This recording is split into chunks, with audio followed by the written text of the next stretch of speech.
Egg స్ట్రెంగ్త్‌గా ఉండాలి. ఇప్పుడు మీరు చెప్పారు కదా!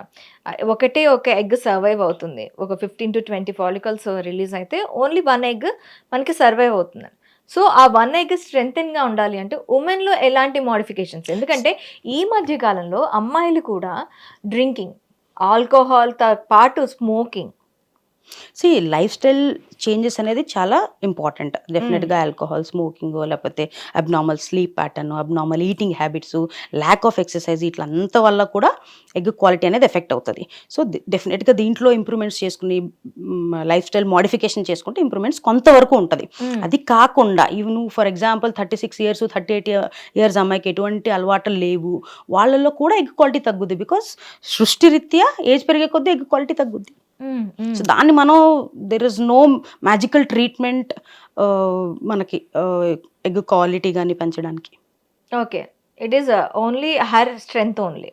అంతే. తన age is body one of the most important thing. దాని తర్వాత లైఫ్ స్టైల్ కొంతమందికి అబ్నార్మల్ ఉండొచ్చు, కొంతమందికి నార్మల్ ఉండొచ్చు. అబ్నార్మల్ లేని వాళ్ళకి కూడా ఎగ్ క్వాలిటీ తగ్గుతుంది. దాంతోపాటు కొంతమందికి ఎండోమెట్రియోసిస్ ఒక కండిషన్ ఉంటుంది. ఈ మెన్స్ట్రువల్ బ్లడ్ ఏదైతే ఉందో అది బయటికి రాకుండా కొంతమందికి వెళ్ళి ఓవరీస్లోను, ఫెలోపియన్ ట్యూబ్ పగల, పెల్విక్ క్యావిటీలో అంతా కూడా అక్యుములేట్ అయిపోతుంది. దానివల్ల పెయిన్ ఎక్కువ అవుతుంది, ఎగ్ కౌంట్ తగ్గుద్ది, క్వాలిటీ తగ్గుద్ది, ఎగ్ కౌంట్ కూడా తగ్గుతుంది. డెఫినెట్గా తగ్గుద్ది. Endometriosis quite common. అంటే మనం చాలా అండర్ఎస్టిమేట్ చేస్తాం, ఎందుకంటే స్కాన్స్లో అది బయట పడదు. నార్మల్గా పెయిన్ ఉంటుంది కొంతమందికి, అది పెయిన్ కొంతమందికి 6 months 1 year అలా ఉంటుంది. కొంతమంది మైల్డ్ అనుకుంటారు. ఆ డిసీజ్ సివియారిటీకి పెయిన్ సిమ్టమ్స్కి ప్రపోర్షనేట్గా ఉండదు. కొంతమందికి డిసీజ్ చాలా అడ్వాన్స్డ్ లెవెల్లో ఉంటుంది లోపల పెల్విక్ క్యావిటీలో, బట్ పెయిన్ తక్కువ ఉండొచ్చు.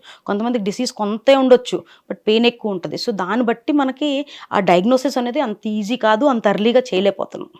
సో అది హిడ్డెన్ ఫ్యాక్టర్లా మిగిలిపోయి తర్వాత ఎగ్ కౌంట్ కానీ అసలు ఇది ఎలా క్వాలిటీ కానీ స్టార్ట్ తగ్గిపోతుంది. అవుతుంది అసలు ఎండోమెట్రిక్? సో ఎండోమెట్రియోసిస్కి మల్టిపుల్ థియరీస్ ఉన్నాయి. దాంట్లో మోస్ట్ కామన్ యాక్సెప్టెడ్ థియరీ ఏంటంటే మెన్స్ట్రువల్ బ్లడ్ ఏదైతే యూట్రస్ నుంచి బయటికి కిందకు వచ్చేసేయాలో ఎవ్రీ మంత్ మనకి షెడ్ చేసేది, అది రివర్స్ ఫ్లో వెళ్ళి ట్యూబ్స్ ద్వారా వెళ్ళి ఓవరీస్ దగ్గర, ఆ తర్వాత పెరిటోనియల్ క్యావిటీ దగ్గర స్పిల్లేజ్ అయ్యి పక్కనుండే యూరినరీ బ్లాడర్, పక్కనుండే పేగులు, పక్కన వెజైనా, ఇవన్నీ చోట్ల డిపాజిట్ అవుతుంది. సో దానివల్ల అక్కడ సివియర్ ఇన్ఫ్లమేషన్, రెడ్నెస్ అవన్నీ వస్తాయి, ప్రోస్టాగ్లాండిన్స్ రిలీజ్ అవుతాయి. దానివల్ల పెయిన్, ఎడెషన్స్, లోపల బూజులు కట్టేసినట్టు ఒకదానికొకటి అతుక్కుపోతాయి అనమాట.